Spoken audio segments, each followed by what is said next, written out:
Hey everybody, it's Mike Yao with Savage Kingdoms role-playing game and Fire in the Head Productions.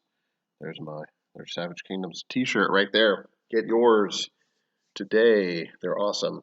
So I thought I would do another video continuing on in the series of the Savage Kingdoms of the West, meaning the western part of the known world of Savage Kingdoms, which is the continent of Astagonia, as we've done before.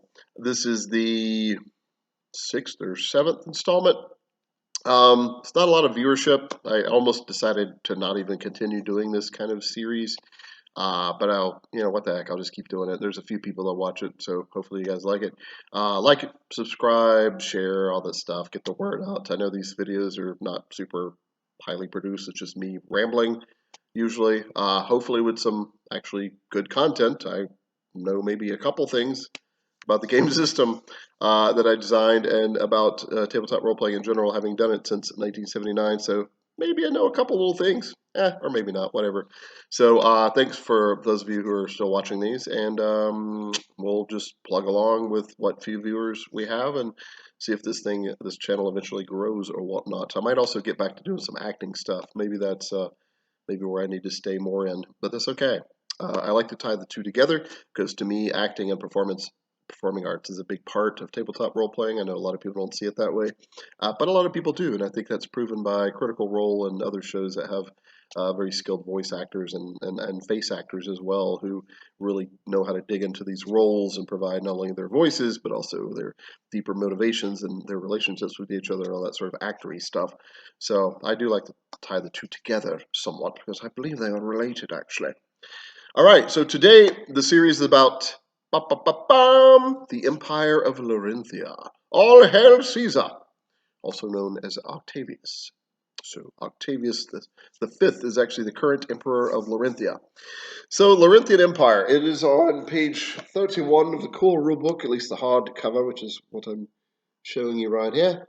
There's our Lorinthian soldier as kind of our example of a Lorinthian.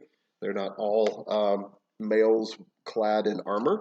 But that's the vision we went with. It looks really cool because he looks like a very Roman-esque, and that would be accurate because Lorinthia is based on the Roman Empire for the most part. Again, disclaimer: I've said this before with the cultures of Savage Kingdoms. A lot of them, not all of them actually, but most of them mirror real-world Dark Ages or early Middle Ages cultures, or perhaps Age of Antiquity cultures on purpose. I think that's a way to do it with world building because that way the player already has an idea of what the culture is like without having to read your entire book. However, there are enough differences. The Lorinthian deities are completely different. They're not Roman at all. In fact, Rome doesn't exist. So if you say Roman in game, that doesn't mean anything. So the equivalent to the big city of Rome is actually Lorinthius. So the Lorinthians and the Empire of Lorinthia gets its name from Lorinthius, which is the capital city of. So again, kind of like Rome, where the whole culture and the empire is kind of the name comes from the main city for which it started, the capital, as it were. All right, so I'm going to read a couple of these paragraphs like I've done in the past. Also, I'm wearing my Gryffindor hat because it's red and yellow, red and gold, which is kind of the main imperial colors of the Lorinthian Empire. So this is all planned, sort of, really like 2 minutes prior. Okay, so here we go. The people of Lorinthia, or the Lorinthian Empire, are analogous. I wrote the word, I can't even read it. Analogous to the real-world Romans during Rome's imperial eras. As such, they tend to be provincial, the province meaning even more than the city or villa, and those living in or near the imperial capital of Lorinthius lean toward a very political and urbane existence, used to plotting, scheming, and urban survival. So that whole paragraph, oddly worded now that I read it again, but still grammatically correct, is saying that Lorinthian Empire, kind of like Rome, it was very provincial. Whereas you think about take it back a little bit further, the Greeks were more city-state based. So provincial meaning that it goes even beyond a city, right? It's and maybe there's only the one big city in the entire province, but Lorinthians are very provincial. So they would typically not they would call themselves Lorinthians, but to another Lorinthian, they might say, oh, I'm a Nauticusian, or I'm a Latagonian, one of the 5 provinces of Lorinthian Empire to perhaps identify with. If they were all, both the people that were talking together were both from the same province, then they might be like, well, I'm a Tyrian, I'm from the city of Tyrius, in the province of Nauticus, or I'm an Aquasavitian, or I'm or Lorinthian, a true imperial, or whatever the case may be. So that might be how they identify. So, second paragraph says, many deities are revered here, although the most prominent by far is Agathon, or the most prominent by far are Argathon, Titherius, Lucia, and Nepalos, and the occasional cult rising to some semblance of power. The emperor himself is considered near divine as well, several in the past even claiming the direct bloodline of the war god Agathon, also known as Argathon, or even the golden god Titherius. The current emperor is Octavius V. Oh man, Octavius. There are 5 major provinces in the vast Lorinthian Empire, although for the purposes of player characters, the primary divisions of North and South are used as shown in the racial abilities below. In addition, more information about Lorinthia can be found in Section 6, A Brief Gazetteer, yeah, of the core rulebook. So there's last 2 paragraphs in summary. It talks about the main deities being Agathon, Titherius, Lucia, and Nepalis. Agathon's the god of war, and blood and conquest, and secondarily athleticism and masculinity to some degree, but a lot of women, particularly women warriors, would pay homage to him as well. Remember, this is polytheistic culture, as almost all the cultures are. So believing in multiple deities is not that unusual. I see with modern players sometimes people, a lot of players approach it with, "This is my god.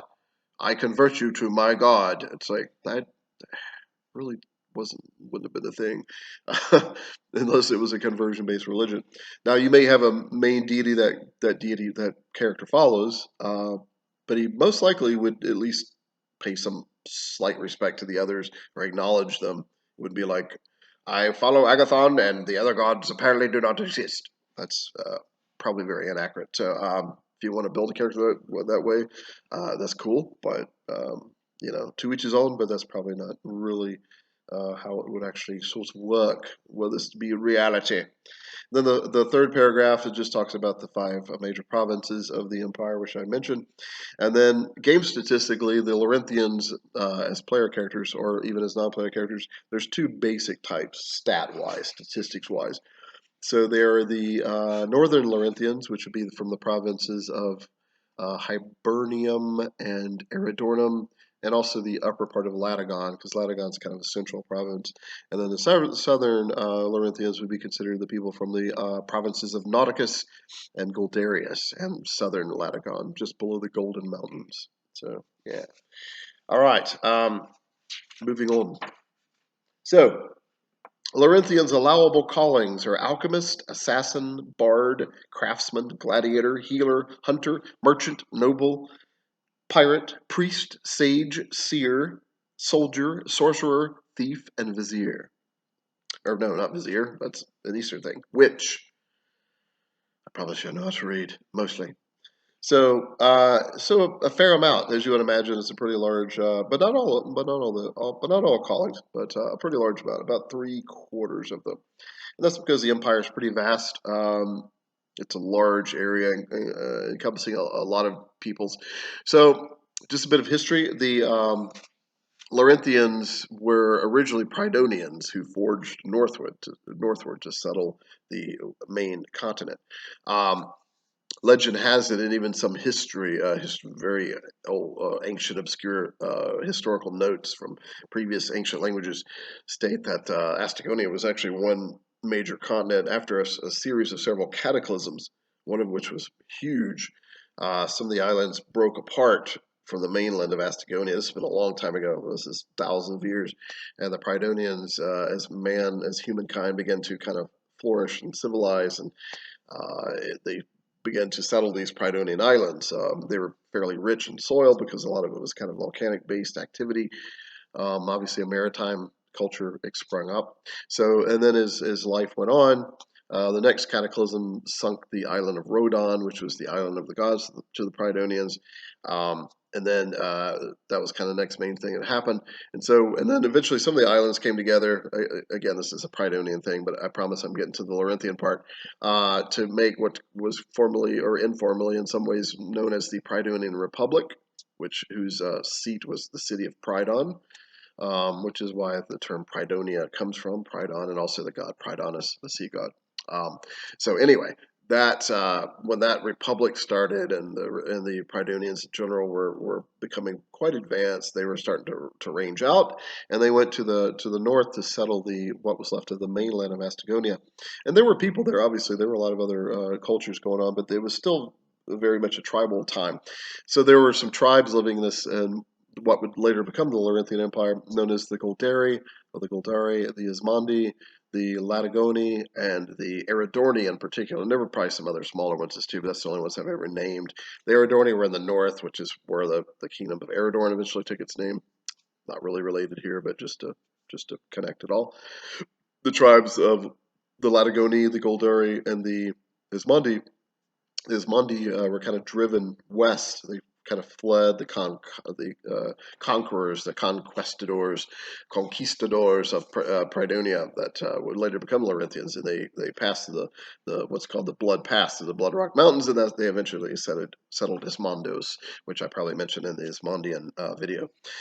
Meanwhile, the Goldari and the Latagoni were still kind of there. They fought back against the Lorinthians in a series of wars, but they eventually were kind of losing. The Prydaeans were just a little too advanced and had better equipment. And the tribes either were decimated or most of them actually were assimilated, kind of like in actual history. This happens very often, that the indigenous people, they kind of fight back a little bit, and then eventually they kind of integrate, either by force, unfortunately, or they just kind of give up, and then eventually they just kind of become that people or part of that people. So yeah, and that's kind of what happened here. So to surmise, Lorinthians were originally Pridonians that came north, and they kind of mixed with some other people. So physically, they look pretty similar to Pridonians. They tend to be maybe an inch taller. Like, I don't know. Actually, it's probably about height wise, probably about the same. Actually, they're kind of a medium height people. So they're they have tan skin usually because they're from the southern area where it's sunny. Typically brown eyes, but when they've mixed in with the Eridorni, we're more of a light eyed people. So Lorinthians would produce typically brown eyed, somewhat swarthy, but fair skin for the most part. Maybe a little bit of a tan just to go over the physical part of it really quick. But some of them would also have lighter eyes as well, blue and perhaps even green as well. So yeah, just a little historical note. So that's how the Lorinthian Empire was found.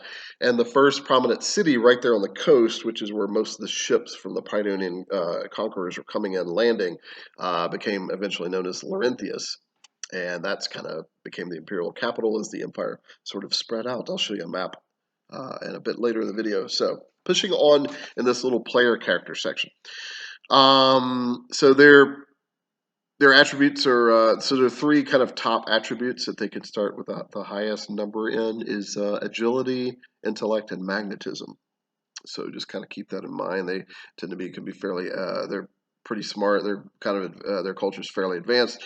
They can be pretty magnetic people, and they can be pretty agile. Physique, vigor, and willpower, they're kind of the low ones, but it's only by like a +1. Their special abilities are urban affinity. Lorinthians receive a +1 bonus to perception, persuasion, stealth, and survival rolls when inside a settlement numbering at least 1,000 humans.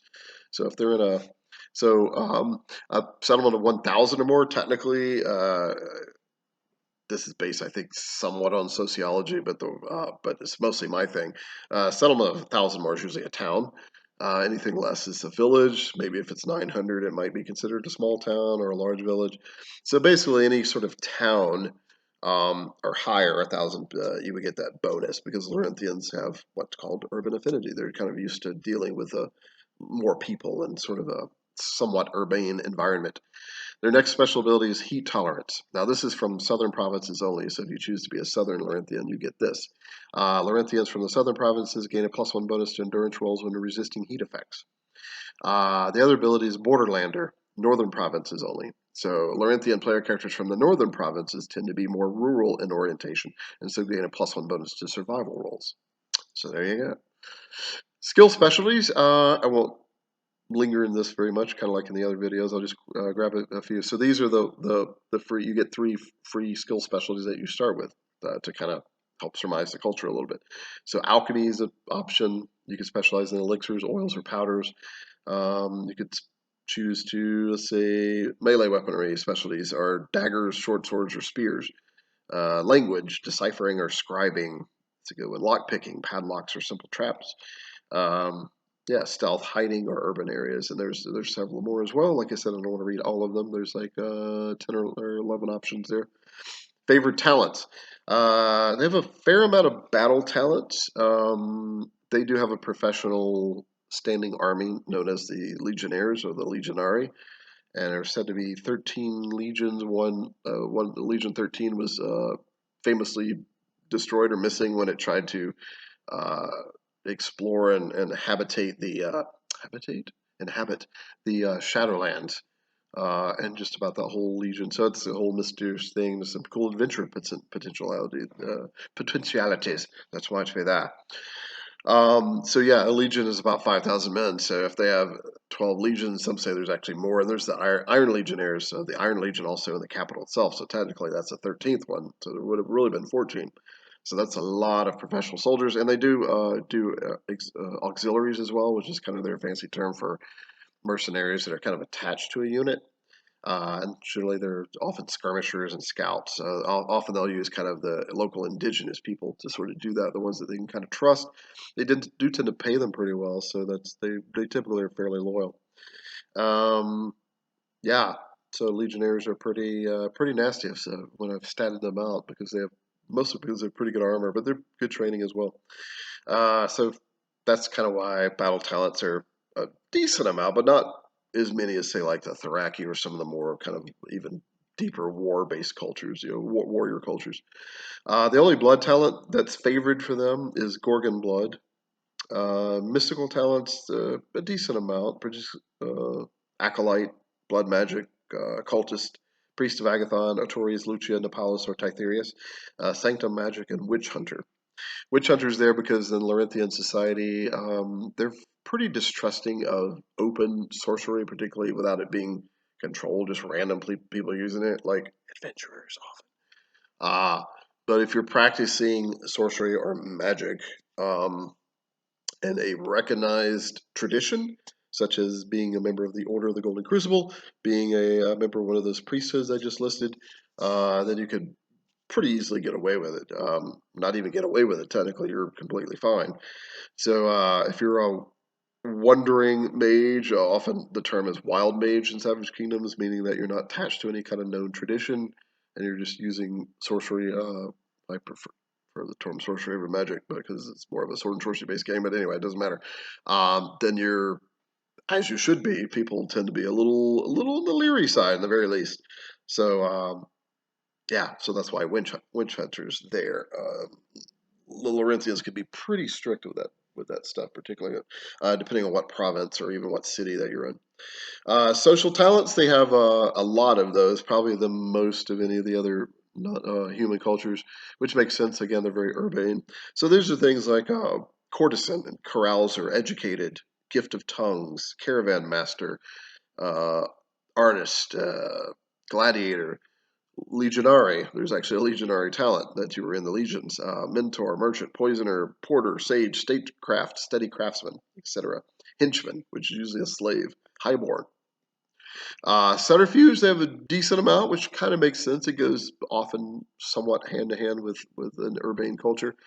Things like gambler, gossip, poisoner, sapping blows, secret strike, seductive dance, slaver, smuggler, and street rat and torturer. And then other talents, they have these are favorite talents. They can get any talent, but remember the way favorite talents works. Favorite talent means you pay 1 point less. Um, and if it's also 1 point less for a calling that you choose, it reduces twice. So you can reduce the talent by 1 point from your culture or your race, same thing, and secondly by your calling. And then some of their talents give discounts to other talents. So, but remember the rule is that no talent can be reduced less than 1 point. So in other words, they can't be 0 point. They can't be free unless it's a racial ability, and then it will say.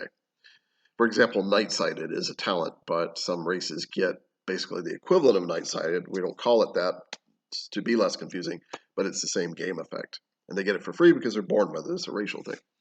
Night-sighted is a talent that you can learn because you can, and talk to any military person, they'll tell you, you can develop a decent sense of seeing well in the night once you start getting used to it and doing it a lot. So, other favorite talents in the other category: Elite Affiliation, Golden Crucible, or Shadow Hand. Shadow Hand is that big kind of. It's not quite we don't quite at the level where we have guilds, but it's basically like a massive thieves guild, thieves network that runs through most of the empire, and some places even beyond into like perhaps even Brythia and Eridorn, or Ismondos. And then what else? Heirloom, Rallying Speech, and Willful Presence. Very cool. Favored weaknesses. I know that's a weird term, but it means that you gain an additional point if you take one of these weaknesses because they're kind of indicative of a fair amount of people within the culture. Addiction to red lotus or wine, decadent, enemy, illegitimate, indebted, oathbreaker, obsession with power or wealth, rotund, short, and zealot. So those are favorite weaknesses of the Lorinthians, but regardless of what province you're from. Starting languages: Lorinthian is your native tongue, and you may choose one of the following if your intellect is -1 or greater. Brythian, if from a northern province, so there are some qualifiers in here to be careful with in parentheses. Brythian, if from a northern province, Old Goldari, Old Ismondi, or Pridonian, if from a southern province. Possibly she, if from a western province. So, meaning that you would be from the area close to the Shadowlands of Bloodrock Mountains, and it's possible that you might learn she by way of either Dark Elves or maybe some wild she that have kind of wandered in from the Shadowlands, sometimes known as Shadow Elves. All right, sample names: Aurelius, Cassius, Marcus, Maximus, Octavian, Tiberius, and Valerian are male names. So think Latium names, Roman names from that era, or at least close to it, and then stylize it a little bit different if you want. Aurelia, Lucella, Felicia, Julia, Mona, and Octavia Tiberia. Those are female sample names. There's always 7. Lorinthians often have middle names denoting birth ranks, denoting birth ranks such as Primus or Secundus, and if of noble birth, might have more appropriate surnames denoting their house, such as House Draconium, House Galadorix, House Venetius, etc. So yeah, one of the few cultures that really has middle names. And again, that usually, and this is very Roman. So if you were the firstborn, you would be Octavian Primus Draconium. So Primus means the first. Secundus would be the second. Tertius is the third, etc. Yeah, so that's middle names usually denote birth. Right? Not always, but very often, probably say 80% of the time. Cultural item. So player characters may choose one of the following items of character creation, or 2 by spending a luck point, to complement the rest of your gear. So you can start with a parchment scroll or small bronze medallion denoting imperial citizenship. Gives you +1 to renown. You can start with a half-wild slave, male or female, an educated slave, male or female, slightly higher intellect than like a regular slave, but the slave has either decadent, lame, or tainted as a weakness. Scroll with obscure writing on it. So DL20 language skill roll to decipher. Important. If you do so, possible important lore. So this is a possible story hook kind of cool thing. Small tablet with obscure sigils inscribed on it. Grants +1 to the alchemy skill rolls. 3 exceptional crossbow bolts or quarrels. A banner or pennon from an Eridornian knight or lord, possible ally or enemy. 1/4 ownership of a Byrene merchant or warship kept in a Lorinthian port. Ancient coin of 1st or 2nd Imperial Dynasty. It's worth 2d20 silver coins. So there we go. Some fairly cool stuff that you could possibly start with. All right, general code of honor for Lorinthians. Respect and obey the Emperor and his edicts, for only a fool ignores supreme power. That's the first, and these are in order. So when I've written the code of honor system, it's generally in order. Now, like what's most important to least important, and some of them are probably virtually, very, very close. So I'll do that one again. Respect and obey the Emperor and his edicts, for only a fool ignores supreme power. Respect and honor the laws of Lorinthia as dictated by past emperors and senatori. The senatori it's just kind of my sort of fancy term for senators. That's advisors that advise the emperor. He doesn't always listen to them, but respect fellow true citizens of the empire in accordance to their wealth and station. Honor all written contracts. Verbal promises should always be recorded in writing. One of the few cultures in Savage Kingdoms that puts more importance on writing than they do oral. A lot of the oral traditions or pride themselves in their memory of like memorizing this stuff, not writing it down and not having it captured by enemies. But the Lorinthians are like, just write it down, man. Just write it down. Honor all written contracts for promises should always be recorded in writing. I just read that one. Ignore the backward influences of savage and uncivilized peoples. And the last code is place the emperor and his praetors first, family second, and the gods third. So that's more of a summary one, that last one. Place the emperor and his praetors first, your family second, and the gods third. There you go. All right, and that does it for that little section of the book. I will turn now to the gazetteers section and find the Lorinthian Empire for the last several minutes of this video.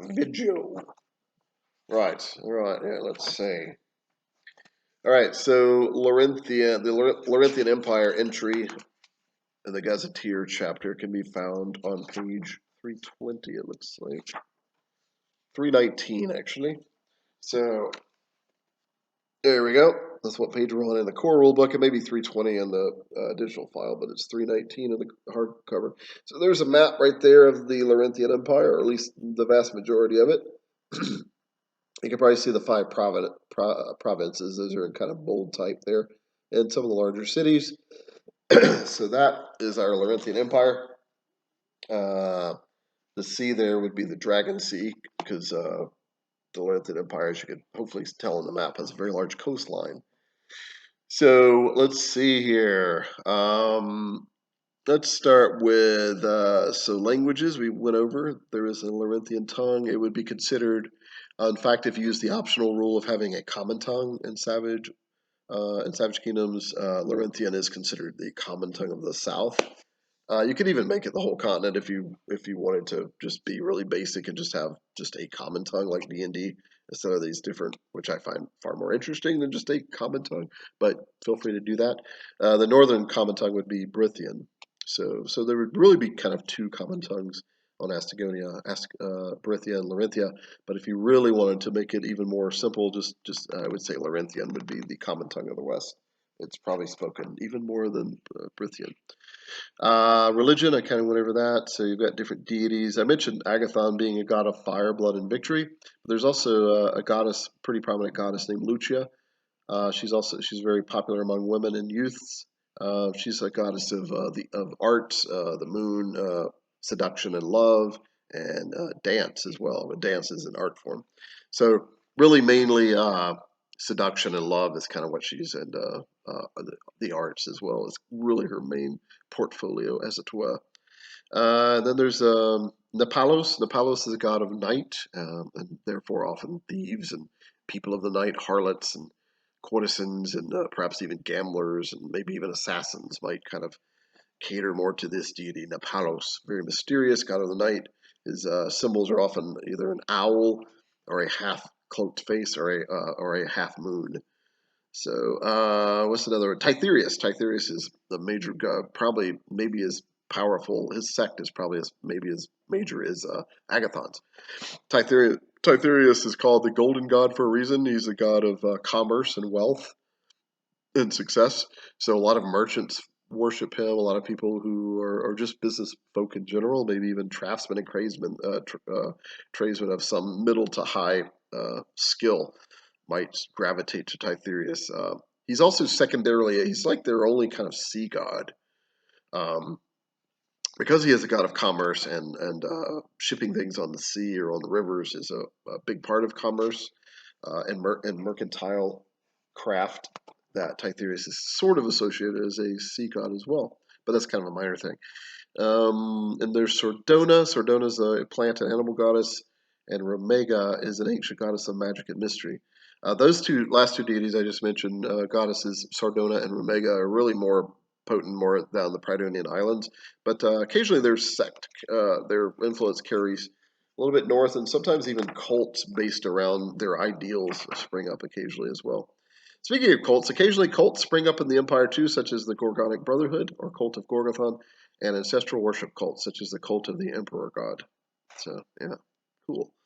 Geography, let's see, the Bloodrock Mountains kind of is the western border of Lorinthia, and then the Shadowlands in the northwest, and then the Empire River is the northern border between the Lorinthian Empire and Eredorn, and then there's the sea itself. So the Lorinthian imperial borders are pretty, like they're pretty obvious. Like you can, one of the few realms that's pretty darn obvious where the borders are. Doesn't mean that Lorinthians might not eventually try to expand. They do follow a deity, Agathon. A lot of them that is very much into conquest. So yeah, so you be careful there if you're bordering them. So that's geography. Yeah, mountains. There's a few little forests. The largest forest that remains is the Elderwood Forest, where a couple of wild she tribes actually live. They don't really get along well with the Lorinthian humans, always encroaching. So that's kind of a fun little possible storyline campaign area there. There's some swamp area down in Nauticus. Um, Other than that, it's mostly plains, and then the Golden Mountains jut out from the Bloodrock and kind of almost cut the empire in half. Actually, separating the two southern provinces from the two northern, really two and a half northern provinces. So yeah, cities and settlements. Lorinthius is the imperial capital, a vast and sprawling city on the east coast with both an ocean and a river harbor. So it has both two harbors, um, ocean and river. Over 250,000 people live here, most imperial citizens. The port city of Aquas Civitas is also large and important, as is Lataport, Medonium, Nordunum, and Galadium. Octavium and Tyrrhus, among other cities. Octavium and Tyrrhus is also fairly important townships. In addition to these great mercantile and political centers, there are hundreds of forts, fortresses, and strongholds across the empire, many of them garrisoned by the imperial legions. Right. Let's see, where are we at? 32 minutes. All right, just a couple little more points. Flora, fauna, and denizens. The Lorinthian Empire is they're fairly xenophobic. I know it's more of a science fiction term, but so they are a little suspicious of foreigners, outsiders, until you become one of them. And then once you become a citizen, almost all that disappears because a lot of citizens believe that if you've been vetted through the citizen making process, then that's all been taken care of. That's all been forgiven, even if you're from some real weird exotic race. Although that's a little harder to kind of get over. Let's see. Um, so particularly in the southern provinces along the Bloodrock Mountains, there's gorgonic creatures are still somewhat often seen: minotaurs, centaurs, medusae, and harpies, and that such thing.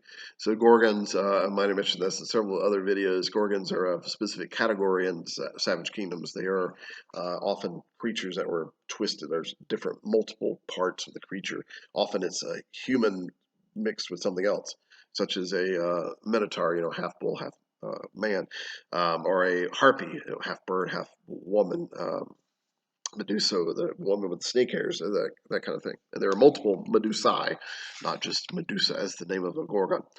So the term Gorgon is a little bit different in this world than it is in Greek literature, although it still kind of harkens to the same thing. You might find satyrs and nymphs in some of the more rural areas or forest and marshland areas. Which are a form of fae. Although satyrs are also considered possibly gorgons. They're not. No bard, no rule master is really quite sure. Food and drink. Notable characters. Let's see, Octavius V is the current emperor, a fairly young and ambitious man who rules his most powerful society in all the West, from the imperial palace in Lorinthius. Praetor Brachus of Medonium is highly popular and powerful, as is Praetor Septarius of Tyrius, and High Governor Justinian of Galadium. Grand Templar Honorius is arguably the most potent priest in all of Lorinthia. The Grandmaster Tiberian the Golden Armed runs a close second. Commander General Marcus of the Iron Legion is a very shrewd and physically powerful war leader, and the she-gladiator Attica of Hibernium is a popular commoner. So those are some of the notable NPCs. Heraldry and insignia. The Imperial State itself is generally represented by a golden three-headed eagle in a scarlet field, each head representing the three original provinces of Lorinthia. So a lot of outsiders will comment that your imperial flag is or banner is a gorgon. It's a three-headed eagle, and that may or may not be true. So eagles, golden circlets, and lions, in fact, are fairly common insignia in the whole of the empire, as they are closely associated with the major deities of Agathon, Titherius, Lucia, and the imperial royal family, and the military legions. The emperor's personal symbol is a purple lion on a golden field, and this is often associated with immediate members of his family as well. All right, let's see. Just very quickly here, we're 35 minutes. That's about right. Major imports: silver, furs, slaves, exotic beasts, silk, satin, iron, precious gems. Major exports: ships, sea goods, pearl, semi-precious gems, glass, tile work, clay, copper, tin, steel, slaves, sponge from the sea, alchemical goods, and exotic stone. There's a couple others as well. Some common sayings of the Lorinthians are: "Red for the fire and blood god. Glory to the emperor. What a barbarian does in a month, a Lorinthian does in a day. For golden glory, what is done today echoes for eternity. A bronze for a bread, a silver for wine, and gold for a whore." All right, just ignore that last word. Although it's a thing, it's fine. So yeah, I think that's going to wrap it up. Those are common sayings, by the way, those last little bit there that you'll find on page 320 in the Gazetteer. So thanks for playing along, all four of you. Hopefully we'll get more people watching these, so I'll actually be inspired to keep going. But that was fun. Anyway, hopefully you enjoyed and learned some more stuff about the Lorinthian Empire in the middle of the Astagonian continent. Not really the middle, more like the southeast. So. All right, like and subscribe and share and all that stuff. About to kickstart the Savage East, by the way, and hopefully it'll be successful. And I thank you guys once again for supporting Savage Kingdoms and myself. Talk to you later.